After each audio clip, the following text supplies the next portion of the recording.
জাতীয় শিক্ষানীতি তো পশ্চিমবঙ্গে লাগু হবেই, কিন্তু নতুন করে বলার কিছু নেই।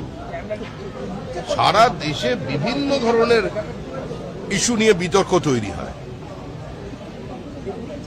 দুর্ভাগ্য এটাই যে এই মুহূর্তে ভারতবর্ষে যে সমস্ত বিরোধী রাজনৈতিক দল আছে তারা শুধু বিরোধিতার জন্য বিরোধিতা করে গেছে। এ রাজ্যেও সেটা হয়েছে, এবং যে এই বিতর্কের মধ্যে দিয়ে এই বিতর্ক শুনে শুনেই মানুষ তো আমাদের সরকারে নিয়ে এসছে। এই বিতর্ক তো পশ্চিমবঙ্গের মানুষ সবচেয়ে বেশি শুনেছে। কত বুদ্ধিজীবী, কত পণ্ডিত মানুষজন তো বিরোধিতা করেছেন, বিভিন্নভাবে গৈরিকীকরণ বলে সমালোচনা করার চেষ্টা করেছেন। সেই কথাগুলো শুনেই তো মানুষ আমাদের এখানে নির্বাচিত করেছেন।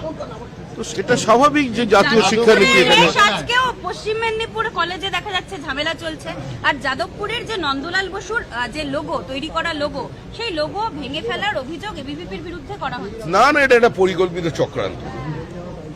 এবিভিপির বিজেপির কোনো ছাত্র সংগঠন নয়, তবে জাতীয়তাবাদী ছাত্র সংগঠন।